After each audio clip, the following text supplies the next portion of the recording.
하나님의 말씀 보시겠습니다. 오늘 우리에게 주신 하나님의 말씀은 빌립보서 1장 3절에서 7절까지의 말씀을 보겠습니다. 빌립보서 1장 3절에서 7절 말씀입니다. 제가 가진 성경 신약 성경 318페이지에 있습니다. 찾으신 줄 알고 제가 하나님의 말씀을 봉독합니다. 내가 너희를 생각할 때마다 나의 하나님께 감사하며 간구할 때마다 너희 무리를 위하여 기쁨으로 항상 간구함은 너희가 첫날부터 이제까지 복음을 위한 일에 참여하고 있기 때문이라. 너희 안에서 착한 일을 시작하신 이가 그리스도 예수의 날까지 이루실 줄을 우리는 확신하노라. 내가 너희 무리를 위하여 이와 같이 생각하는 것이 마땅하니 이는 너희가 내 마음에 있음이며 나의 매임과 복음을 변명함과 확정함에 너희가 다 나와 함께 은혜에 참여한 자가 됨이라. 아멘. 오늘도 말씀을 통한 주의 은혜와 평강이 저와 여러분 가운데 넘치기를 축원합니다. 우리가 읽은 빌립보서는 아시다시피 에베소서, 이 골로새서, 빌레몬서와 함께 바울이 감옥 안에서 기록한 편지로 옥중서신이라 분류되는 책입니다. 이 가운데서 빌립보서만의 특징이라고 한다면 이제 에베소서 같은 경우에는 그리스도의 머리 되심과 그 교회는 그의 몸이라 말함을 통하여서 이 교회론, 교리적인 부분을 다루고 있습니다. 그리고 골로새서는 이 거짓된 가르침 속에서 영지주의나 아니면 다른 이방 이 종교의 혼합주의적인 요소들이 교회에 들어옴을 통해서 그것에 대해서 변증하기 위해 모든 피조 세계를 다스리시는 그 그리스도에 대해서 이제 기독론에 대해서 이제 골로새서 같은 경우에는 많이 다루고 있습니다. 이에 비해서 빌립보서는 이 교리적인 내용들보다 이 내면적인 그 윤리와 그 개인적인 겉면, 바울의 개인적인 겉면이 많이 등장하는 것이 빌립보서의 특징이라 할 수가 있습니다. 그래서 빌립보서를 읽어보면 나라는 단어가 이제 52회 사용되어짐을 통해서 내가, 나는 이런 이 표현들을 통해서 바울이 개인적인 그 경험들에서 우러나오는 겉면 그리고 자전적인 내용들을 통해서 이 전체 내용이 구성되어져 있는 것을 우리는 발견할 수가 있습니다. 그러다 보니까 이 빌립보서는 이 사도 바울이 쓴 여러 서신서 중에 가장 서정적이고 편안한 편지다라고 성경학자들이 평가를 합니다. 전체 서신의 내용들도 살펴보면 물론 몇 가지 경고의 내용들이 등장하기는 하지만 대체적으로 기쁘고 편안한 마음 가운데서 이 편지를 쓴 것을 우리는 말씀을 통해 알 수가 있는 것입니다. 그래서 많은 학자들이나 이 목회자들이 이 빌립보서를 가리켜 기쁨의 서신이다, 기쁨의 편지다라고 부르고 있습니다. 이 빌립보서를 읽어보면은 이 기뻐하다, 헬라어로 카이로라고 하는데 이 표현이 9번 사용이 되고 함께 기뻐하다, 쉰카이로라는 단어가 2번, 그리고 기쁨, 카라라고 하는데 이 단어가 5번 등장합니다. 그래서 이처럼 이 빌립보서는 짧은 서신이지만 이처럼 기쁨이라는 단어가 많이 사용되는 서신이고 그래서 기쁨의 편지다라고 부르는 것입니다.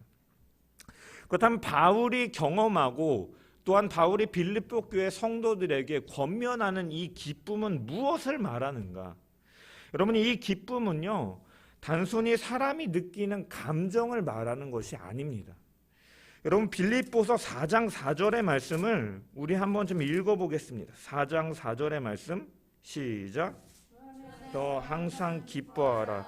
내가 다시 말하노니 기뻐하라. 아멘. 여러분, 여기서 빌립보 교회 성도들을 향해서 바울이 권면을 하는데 주 안에서 항상 기뻐하라라고 권면하는 것입니다. 여러분, 그가 기뻐하는 이유는, 그가 기쁨을 가진 이유는 주 안에서, 주님과의 깊은 내면적인 교제를 통해서 이 주님과의 교제 속에서 그 구원의 확신으로부터 얻는 주님이 주시는 기쁨이었기 때문에 그가 기뻐하고 있다라는 것입니다. 여러분, 이러한 기쁨의 의미는요, 이 바울의 상황을 이해할 때 더 잘 드러납니다. 여러분, 바울의 상황과 환경은요, 인간이 감정적으로 기뻐할 수 없는 상태였습니다. 여러분, 바울이 처음에 이제 로마로 후송된 이후에 그가 로마 감옥에 투옥되었다가 이제 잠시 해방되어서 가택의 구금 상태로 있는 시간이 있었습니다. 사도행전 28장 16절에 보면 우리가 로마로 들어가니 바울에게는 자기를 지키는 한 군인과 함께 따로 있게 허락하였다라고 기록되어 있습니다. 그가 로마 시민권자여서 그런지 어쨌든 그가 이제 처음에는 감옥에 후송되었다가 그가 풀려나서 군인 한 명과 함께 이제 이 자택에서 이렇게 구금되어 있는 상태로 있었다라고 기록하고 있는 것입니다. 여러분, 이처럼 그는 감옥에서의 생활이 아니라 자신을 지키는 군사 하나와 함께 따로 생활하였습니다.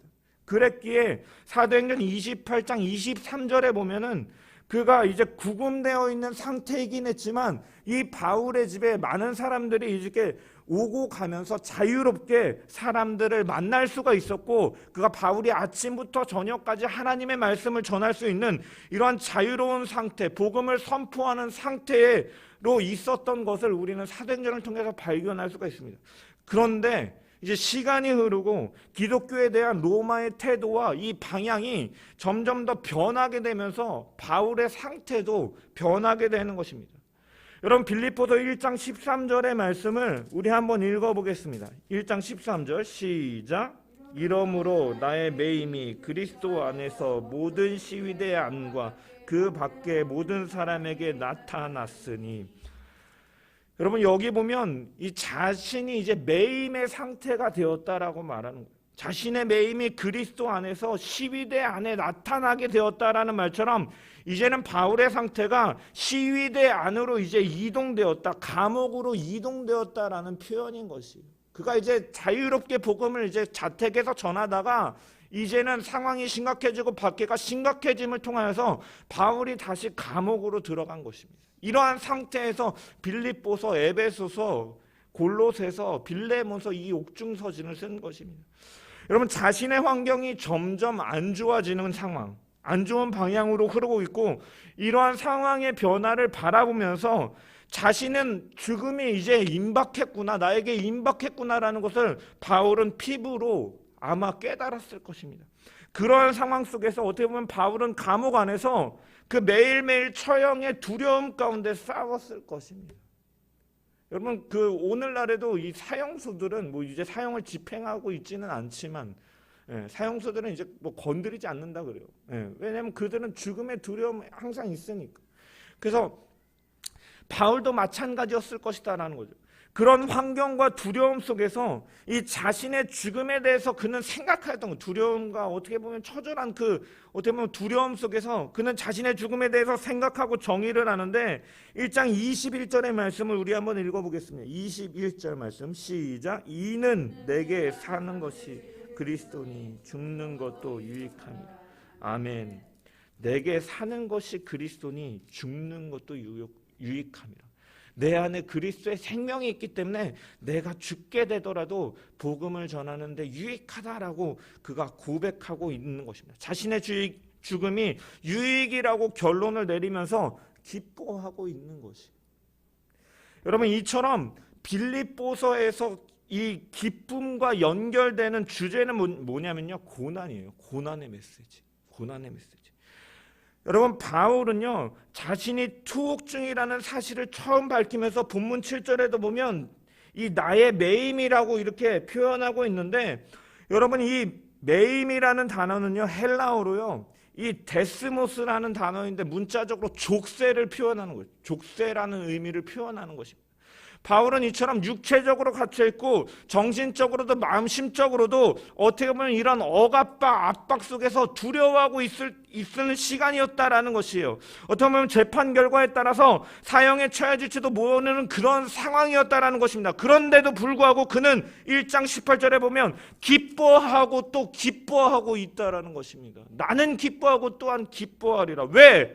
내게 사는 것이 그리스도니 죽는 것도 유익하다라는 확신이 그 가운데 있었다라는 것이에요.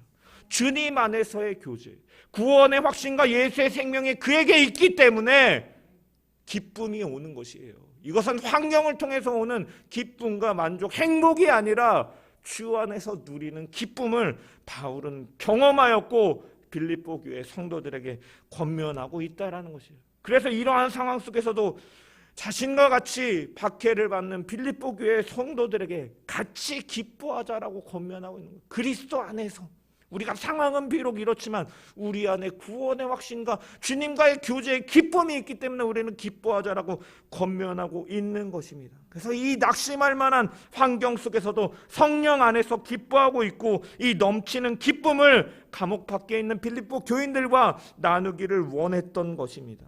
이처럼 빌립보서에서 말하고 있는 바울의 기쁨은 고난 속에서도 주님과의 관계 속에서 구원의 확신 가운데 주님께서 주시는 기쁨이었던 것입니다.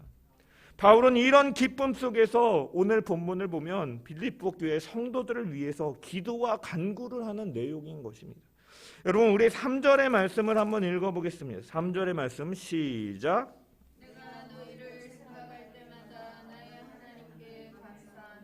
아멘. 여기 보면 바울이 빌립보 교회 성도들을 생각할 때마다 여기서 생각이라는 헬라어는요 무네이아라는 헬라어인데 이 단어는 어떠한 의미가 있냐면 기억하다, 회상하다라는 의미를 가지고 있어요.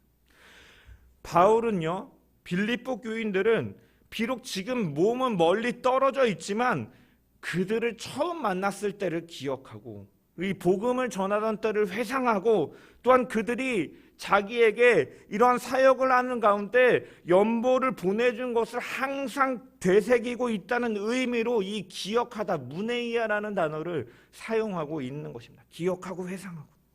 여러분 사도 바울에게 있어서 이 빌립보 지역은요 사실은 잊을 수 없는 경험이었을 것입니다. 여러분 사도행전 16장에 보면 이제 빌립보를 가게 되는 이 경유에 대해서 먼저 성경이 기록하고 있는데 원래 처음에는 빌립보로 갈 생각이 없었어요, 바울은.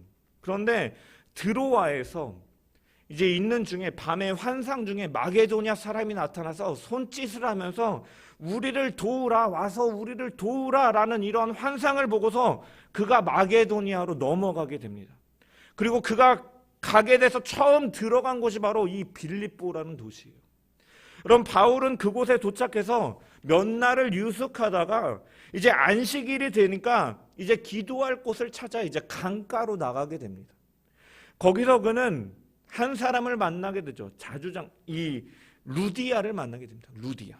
이 루디아라는 여자는요 이방인인데 보면은 하나님을 섬기는 자였다라고 성경은 말하고 있습니다. 다시 말해서 완전한 유대인은 아니었지만 하나님을 경외하는 자, 하나님의 율법을 배우는 자였다라는 것입니다. 하나님께서는 루디아를 이 바울을 만나게 하시고 그 마음을 열어서 복음을 듣게 하셨던 것입니다. 그리고 그 집이 다 예수를 믿게 되는 일을 갖게 되는 것이죠. 그리고 이러한 일들이 있으면서 루디아는 강권하면서 바울에게 우리 집에 머물라라고 이렇게 요청을 합니다. 그러면서 이제 이 루디아의 집에 유숙함 있는데 그가 이제 기도 처소를 가다가 며칠 뒤에 이 귀신 들린 한 여자아이를 만나게 돼요. 그런데 이 아이가 막 소리를 지르면서 막 바울을 몇 날 며칠 괴롭히는 거예요. 바울과 우리를 따라와 소리 질러 이르되 이 사람들은 지극히 높은 하나님의 종으로서 구원의 길을 너희에게 알리는 자들이다. 이렇게 막 맨날 막 떠들어대는 거예요. 그 당시에 유대인들은 그리스도인들을 박해하는 분위기, 이런 분위기 속에서 계속 괴롭게 하니까 이제 바울이 심히 괴로워하였고 이에 바울은 주 예수 그리스도의 이름으로 그 여자아이에게 있는 귀신을 내어 쫓는 일을 갔습니다. 여러분 그러니까 이 귀신 들린 여자를 통하여서 원래 이 점을 보는, 사주를 보는 이러한 그 주인이 있었어요. 그 사람들이 이 사람들이 귀신을 내어 쫓음으로 인해서 내가 이 아이를 통해서 돈을 벌 수 없게 되었다. 그래서 바울과 실라를 고소하고 이제 이들이 잡히게 되고 매로 맞고 감옥에 갇히게 됩니다. 그들의 발에는 족쇄가 차여지게 돼요. 바울과 실라는 그곳에서도 감옥에 갇혔지만 하나님을 찬양하는, 밤새 기도하고 그들이 하나님을 찬양하니까 어떠한 역사가 일어나면 주의 그 성령의 놀라운 역사가 일어남을 통해서 그들의 마음 가운데 부어지고 또한 이런 물리적인 현상들로 나타나게 됩니다. 이 감옥에 갇혔던 이 순간에 이제 그들의 발에 이렇게 묶여져 있는 족쇄가 풀리게 되고 감옥문이 열려지게 됩니다. 그래서 많은 죄수들이 도망가는 일들을 겪게 돼요. 그래서 이런 일들을 보면서 이 간수가요 놀라게 돼요. 그래서 이 죄인들이 다 도망쳤구나, 내가 죽어야겠다 하면서 자살을 하려고 하는데 바울과 실라가 말리면서 우리가 여기 있으니 죽지 말아라 라고 말함을 통해서 그 간수가 바울과 실라를 보고 놀랍게 여기면서 그 앞에 엎드리면서 내가 어떻게 해야지 구원을 얻겠습니까? 그 사실을 보면서 또 하나님의 일하심을 발견하고 이 간수가 회개하고 나아가는 것이죠. 그때 바울과 실라가 뭐라고 말합니까? 주 예수를 믿으라. 그리하면 너와 내 집이 구원을 받으리라. 복음을 선언하는 것이에요. 그래서 주님의 말씀을 그 집 사람들에게 전함을 통해서 모든 사람들이, 그 집에 있는 모든 사람들이 복음을 믿고 주님을 영접하게 되는 것입니다.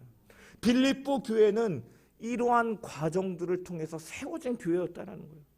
짧은 기간이었지만 루디아와 같은 동역자가 있었고, 그래서 복음을 전하는 사역 가운데 핍박이 있고 감옥에 갇히는 일이 있었지만 하나님의 역사하심을 통해서 감옥문이 열리고 족쇄가 풀리는 이러한 일들을 통해서 하나님의 복음이 더욱더 선포되어지는 이러한 강력한 역사 속에서 교회는 세워졌다라는 것입니다. 그러니까 바울에게 있어서 이 빌립보 교회는요 잊을 수가 없는 곳이에요. 강렬한 하나님의 역사를 체험했거든요. 바울에게 있어서도 하나님의 놀라운 역사를 행하신 것이 바로 이들에게 복음을 전하기 위해서임을 그 바울은 알았기 때문에 이 귀한 체험을 잊을 수가 없었다라는 것이에요. 그래서 사도 바울은요 그의 마음 가운데 그들이 완전히 새겨져 있었다라는 거예요. 내 마음에 너희가 내 마음에 있음이요, 항상 기억하고 있다라는 것입니다. 감동이 있었다라는 거죠. 그들을 생각할 때마다 그 마음에 있는 그 감동이 살아났고 그 귀한 만남을 주신 하나님께 감사를 드리고 이들을 위해서 기쁨으로 기도할 수가 있었다라는 것입니다. 여러분 본문 3절에 보면 내가 너희를 생각할 때마다 나의 하나님께 감사한다, 내가 감사한다라고 기록되어 있어요. 내가 감사하다라고 단어는요 헬라어로 유카리스토라는 단어인데 이 단어가요 현재형으로 쓰여져 있어요. 이 현재형으로 쓰여져 있다라는 것은 뭐냐면 계속되어지는 상태, 반복되어지는 상태를 의미하는 거예요. 현재형으로 쓰여졌다라는 것은. 그래서 빌립보 교회를 생각할 때마다 항상 하나님께 감사할 수밖에 없다. 반복적으로 내가 지금까지도 그 만난 이후로 지금까지 계속 감사한다라는 표현으로 현재형으로 사용하고 있다라는 거예요. 특별히 여기 하나님께 감사한다라는 표현이요 1인칭 소유격 대명사를 사용하고 있어요. 나의 하나님께 감사하며라고 바울은 표현하고 있습니다. 여러분 이는 바울이요 단순하게 하나님을 언급하는 것이 아니라요 나의 하나님이라는 그 친근한 표현으로 우리의 하나님, 우리 가운데 이렇게 일하신 하나님께 감사한다라고, 이러한 내가 복음을 너희에게 전했고 이러한 역사들이 일어났고 이러한 기적이 일어났고 너희가 교회가 세워지고 이러한 모든 일들은 내가 전하긴 했지만 그 가운데 누가 하셨다? 나의 하나님께서 하셨다라는 것을 드러내고 있는 거예요. 하나님께 영광을 돌리고 있는 표현인 것입니다. 여러분 그들에게 복음을 전하게 하시니도, 그곳에서 복음을 전할 때 표적과 기사가 나타나게 하시니도, 박해 가운데서 보호하시고 인도하시고 교회를 세우신 것은 바로 하나님이 하신 것임을 기억하면서 그 하나님이 바로 나의 하나님, 우리의 하나님이 되신다라고 바울은 고백하고 감사하고 있는 것입니다. 바울은 이처럼 기쁨으로 그들을 기억하고 회상하면서 감사하고 기도하였던 것입니다. 이것은 일시적이나 단회적인 감사가 아니라 항상 지금까지 계속 반복적으로 이루어지는 감사였고 기도였다라는 것입니다. 여러분 사도행전 16장에 바울이 2차 그 전도 여행 중에 빌립보 교회 교인들에게 복음을 전하고 그들과 함께 일하기 시작한 그때부터 이 서신을 기록할 당시의 연도를 추정해 보면 약 10년이라는 시간이 흐른 시점이다. 빌립보 서를 쓸 때까지, 빌립보에서 사도행전 16장에 등장하는 빌립보에게 복음을 전했을 때부터 이 지금 서신을 쓰는 이 시점이 한 10여 년의 시간이 흐른 시점이다라는 거예요. 그럼에도 그들을 생각할 때마다 감사할 수밖에 없고 기뻐할 수밖에 없다라고 밝히고 있다는 거예요. 왜? 이 바울이 그들을 복음 안에서 만났고 그들이 주 안에서 바울에게 이 나중에 빌립보서의 내용을 읽어보면 그들에게 연보를 보내면서 동역하였기 때문에 그가 기뻐하고 감사할 수밖에 없었다는 10여 년의 시간이 흘렀죠. 그 시간 동안에 계속해서 그들이 함께 동역하고 동참했기 때문에 여러분 기쁨을 나누면 2배가 되고 슬픔을 나누면 절반이 된다라는 명언이 있는데 바울에게 있어 이 바울은요 빌립보 교회 교인들에게 이 복음을 전한 이 경험으로 인하여서 기쁨을 누리고 있는 것이 여러분 이처럼 우리는요 복음을 전할 때 그 듣는 자뿐만이 아니라 전하는 자에게도 유익이 있습니다. 기쁨과 감사를 우리에게 준다라는 거예요. 복음 안에서 사람을 만나게 하시고 전함을 통해서 우리 가운데도 기쁨과 감사가 있다라는 거예요. 여러분 복음에는 무엇이 담겨 있습니까? 죄와 사망의 노예였던 우리를, 죽음을 피할 수 없던 우리를, 영원한 생명의 근원이신 하나님으로부터 죄로 인하여 분리되었던 우리를 예수 그리스도는 이 땅의 가장 낮은 모습으로 하나님이신 그분은 우리와 같은 연약한 몸을 입으시고 우리가 겪는 모든 시험을 경험하심으로 우리를 도우시기 위해서 오셨다라는 거예요. 자기 몸 하나 지킬 수 없는 연약한 아이의 모습으로 아기의 모습으로 오셨습니다. 누이실 곳조차 없어서 짐승에 밥을 놓는 구유의 누이심으로 이 땅에 가장 낮고 천한 모습으로 우리를 도우시기 위해 오신 분이 바로 예수 그리스도신 것입니다. 그가 찔림은 우리의 허물 때문이었고 그가 상함은 우리의 죄악 때문이었습니다. 그가 징계를 받음으로 우리는 나음을 얻었고 우리는 하나님과 화평을 누리게 되었던 것입니다. 그가 채찍에 맞음으로 우리가 나음을 입었던 것입니다. 그분은 우리에게 은혜로우신 것이에요. 은혜로우신 것. 그 예수 그리스도를 보내신 그 은혜를 베푸신 하나님은 바울의 고백처럼 바로 나의 하나님이다라는 거예요. 나를 자녀로 부르신 나의 하나님이다라는 거예요. 우리가 이 대강절을 보내면서 성탄절을 이제 기다리면서 죄인된 우리를 외면하지 않으시고 버려두지 않으시고 기억하시는 하나님을 우리는 기억해야 되고 그 언약을 기억하셔서 신실하신 하나님께서 우리를 구원하신 그 전능하신 나의 하나님께 복음을 소유한 우리는 기뻐하며 감사해야 될 줄 믿습니다. 바울은 복음을 전한 빌립보 교인들을 생각할 때마다 그는 주 안에서 기뻐하고 감사하였다라고 기록하고 있어요. 여러분 바울과 같이 우리는 메시아로 이 땅에 오신 예수 그리스도의 복음을 전할 때마다 우리에게 어떠한 유익이 있느냐, 그 예수 그리스도가 우리에게 어떠한 의미인지, 복음이 어떠한 의미인지, 하나님께서 우리에게 어떠한 일을 베푸셨는지 우리는 기억하게 된다라는 거예요. 기억하게 된다는. 전하기 위해서는 우리가 먼저 기억해야 되잖아요. 우리에게 베푸신 은혜를 생각해야 되잖아요. 그래서 그렇기 때문에 단회적으로 일시적으로가 아닌 평생을 주의 자녀로 살아가는 동안 우리는 하나님께 감사할 수밖에 없음을, 그 원리를 우리는 이 바울의 고백 속에서 발견할 수가 있다라는 것입니다. 이처럼 복음은 들을 때뿐만이 아니라 전할 때 우리에게 기쁨이 되어진다라는 거예요. 대강절을 보내면서 우리에게 이미 오신 아기 예수 그리스도, 그리고 다시 오실 예수 그리스도를 재림을 기다리는 성도들이 이 예수 그리스도를 전하는 귀한 절기 되기를 주님의 이름으로 축원합니다. 빌립보 교인들을 생각할 때마다 기뻐하며 감사하는 바울은 그가 복음 안에서 교제함이 감사하게 되었음을 보게 됩니다. 회상하고 기억이 나고 이들을 잊지 못하게 한 것이 바울의 사역 가운데 있었는데, 그것은 무엇이냐면 이들이 바울이 어려울 때마다 사역에 필요한 것들을 후원하였기 때문입니다. 여러분 빌립보서 4장 15절에서 18절의 말씀을 한번 읽어보겠습니다. 4장 15절에서 18절 말씀 시작.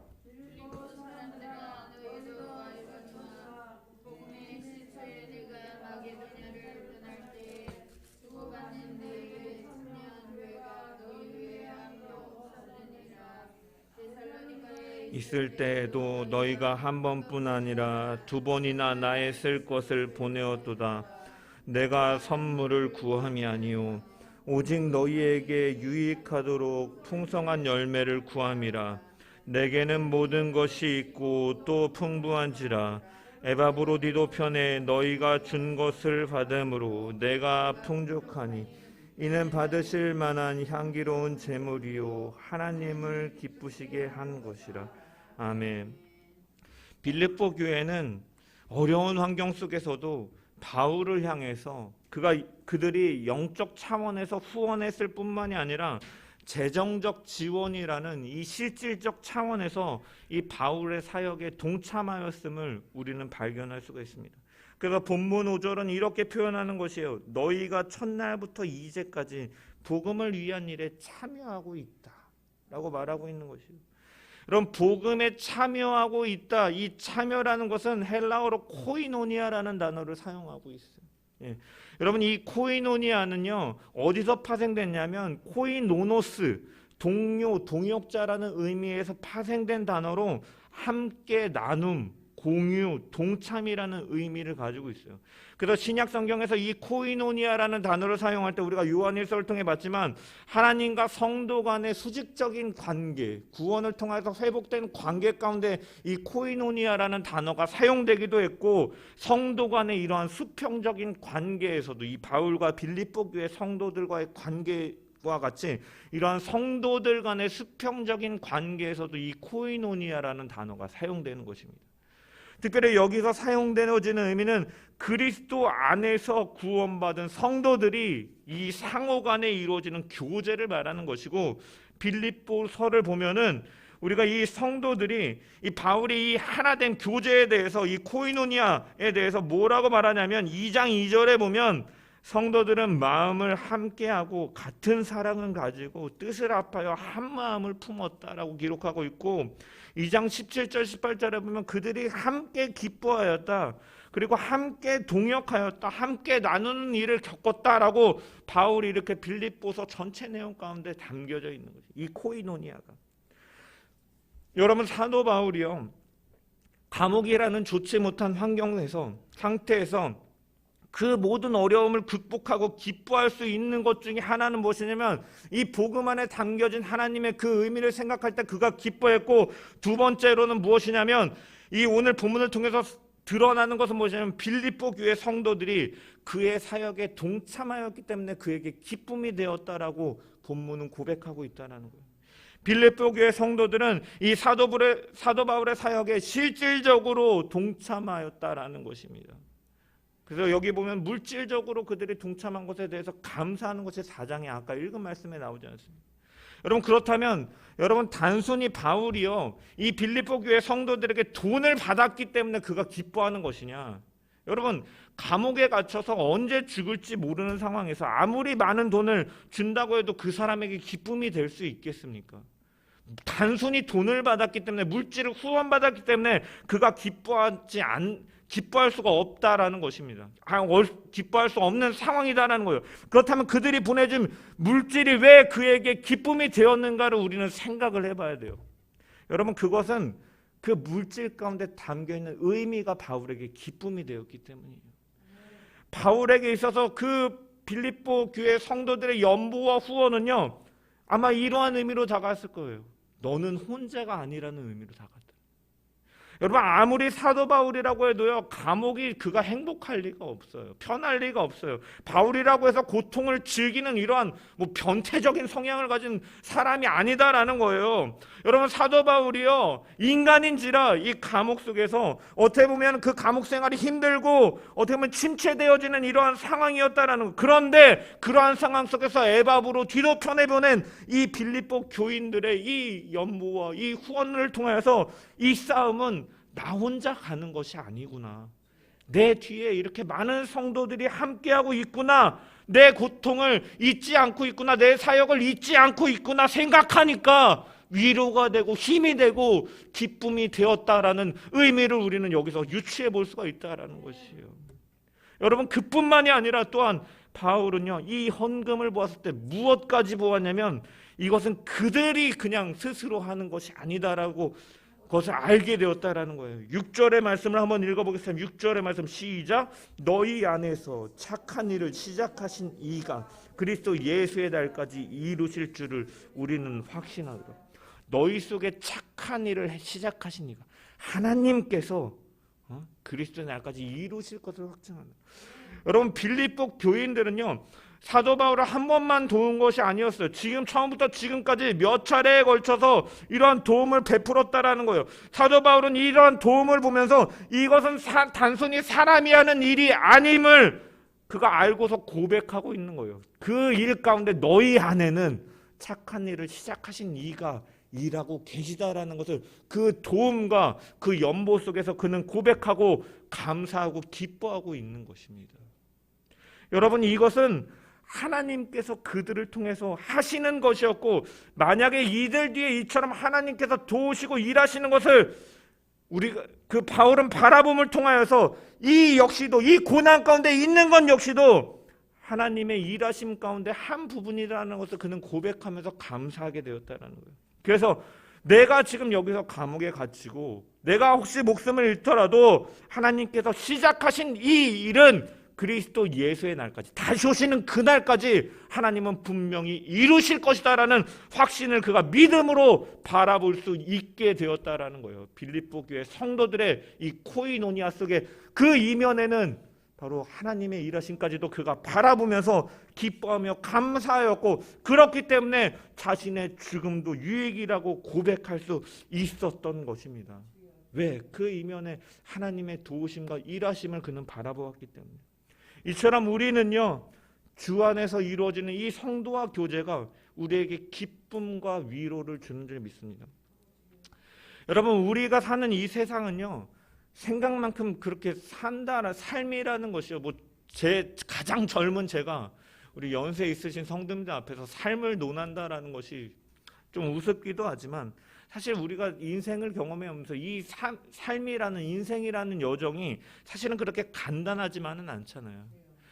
오르막길이 있고 내리막길이 있고 평안할 때도 있고 풍파가 오는 시기도 있습니다. 여러분, 이러한 경험들, 또 사람들과의 관계 속에서 항상 좋을 수만은 없잖아요. 상처를 받고 어려움을 겪기도 해요. 신앙으로 인하여서 욕을 먹고 비난을 받기도 합니다. 여러분, 이러한 가운데서 우리가 이 모든 어려움 중에서 기뻐할 수 있는 비결이 어디에 있느냐? 먼저는 그 복음 안에서 바울이 기뻐하였던 것처럼, 또한 그리고 빌립보 교회 성도들의 교제 속에서 바울이 기뻐하였던 것처럼 우리는 성도들과의 관계 속에서 교제의 기쁨을 누려야 된다라는 것이에요. 여기서 성도 사이의 교제라는 것은요, 단순히 그냥 단순한 만남을 말하는 것이 아닙니다. 성도 사이의 교제라고 하는 것은 우리 안에서 선한 일을 시작하신 그 행하시는 그 그리스도 안에서, 그 그리스도가 나타내야 됨을 의미하는 것이고, 이러한 주 안에서의 교제와 나눔이 있어야 됨을 말하고 있는 것입니다. 복음 안에서 마음을 함께하고 함께 기뻐하고 함께 동역하고 함께 나누는 이러한 성도의 교제 속에서 우리는 기쁨을 발견할 수가 있다는 거예요. 여러분, 주님께서는요, 우리의 필요한 것들을 우리의 사랑하는 믿음의 형제들 안에 놓으셨다라는 거예요. 주님은 우리와 늘 함께 하시는 분이시지만 그 주님의 사랑이 어떻게 더 선명하게 드러나는가? 그것은 바로 믿음의 형제 자매들을 통해서 더 선명하게 경험되어지고 체험되어진다라는 거예요. 성도들의 따스한 위로와 사랑의 손길과 섬김과 그 봉사의 손길을 통하여서 사람들은 그 사랑에 감동하게 되고 그 안에 있는 하나님의 일하심을 발견하게 되면서 하나님께로까지 나아가는 그러한 위로와 그러한 하나님의 일하심이 이 성도의 교제 가운데 있다라는 것입니다. 그래서 그러한 성도들과의 교제를 통해서 이 싸움은 나 홀로 가는 것이 아니구나, 이 신앙의 여정은 나 혼자 가는 것이 아니구나, 이렇게 함께하는 자들이 있구나, 그리고 이 함께하는 자들 가운데는 하나님의 도우심과 인도하심이 있구나를 발견하게 되고 그 안에서 기쁨과 감사함을 누릴 수가 있다라는 것을 오늘 성경은 분명히 보여주고 있다라는 것입니다. 우리는 다 형편과 처지는 다르지만 같은 싸움을 싸우고 있는 것입니다. 따라서 우리는 성도 안에 교제가 있어야 돼요. 코이노니아.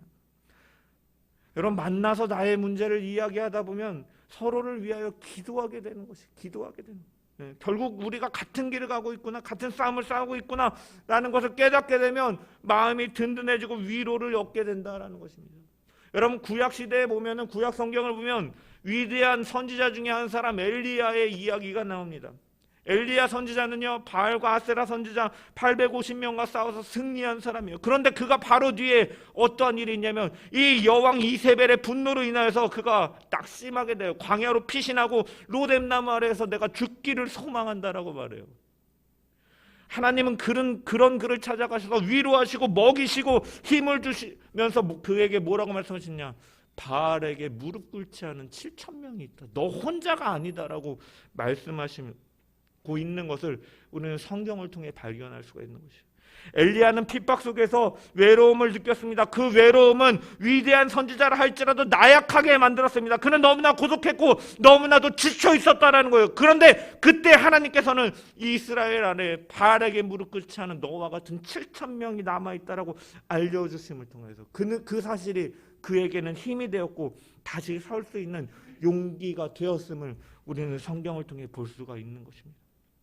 이처럼 주님께서는 우리가 이 신앙의 여정의 길을 갈 때 우리에게 필요한 모든 것들을 우리의 믿음의 형제 자매들에게 주셨습니다. 그래서 그리스도인들은 사실은 외롭게 혼자 가는 것이 아니에요. 나만 예수 믿고 나 혼자 그냥 집에서 성경 보고 하면 되지, 뭐 교회에 가서 신앙생활 합니까? 라고 말하는 사람들이 코로나 시대에 더 많아졌지만 하나님께서 우리를 성도로 부르시고 주님의 이름으로 모이게 하시고 함께 얘기하게 하시고 한 마음이 되게 하시고 함께 기뻐하게 하시고 함께 봉사하게 하시고 함께 돕게 하신 이유는 그 형제 자매들 속에 하나님의 일하심을 발견할 수 있도록 세워주셨고 그러한 질서 속에서 교회를 세워나가신 것입니다. 그래서 우리는 교회의 예배와 모임과 교제를 통해서 우리는 하나가 될 수가 있고 그 가운데 위로를 얻을 수가 있고 그 가운데 기쁨을 얻을 수가 있는 것입니다. 우리의 교제 속에서 형제 자매 하는 말과 돕는 손길을 통해서 그 일을 하고 계신 분이 사람이 아니구나, 하나님께서 이 사람을 통해서 나를 붙들어 가시는구나, 나를 도우시는구나를 발견할 수 있게 되고 체험하게 되고 그렇기 때문에 기뻐할 수밖에 없다라는 거예요. 하나님은 일하시는 하나님이시지만 사람을 통해 일하심을 우리는 기억하면서 이러한 성도들의 교제를 통하여 기쁨이 있음을 우리가 기억하는 저와 여러분 되기를 소망합니다. 사도 바울이 이 빌립보 교인들의 손길을 통해서 도우시는 주님의 손길을 발견하였습니다. 또한 하나님께서 시작하신 일이니 이 방법이 아니더라도 다른 손길들을 통해서 끝까지 이 일을 행하실 것 또한 역시 확신하여서 그가 그 환경에 좌우되지 않고 그가 내 죽음도 유익이다라고 말하고 있는 것을 믿음을 통하여 바라보는 것을 바라보면서 우리가 이 세상 가운데 역경 가운데 믿음의 여정을 구원의 길을 가면서 이 크게 기뻐할 수 있는 힘은 어디서 나오는가? 그것은 성도의 교제 가운데서 나온다. 세상적인 교제가 아니라 복음 안에서 만나는 교제에서 나온다라는 것입니다. 여러분, 말씀을 마무리하겠습니다. 사도 바울이 감옥 안에서 이 성도들과의 교제를 통하여 그 모든 고통을 이기고 기뻐하고 있는 것처럼 우리도 같은 방식으로 기쁨이 온다라는 것을 발견할 수가 있다는. 그런데 그 기쁨은 어디에서 오는가? 복음 안에는 우리를 기쁘게 하는 힘이 있다라는 것이에요.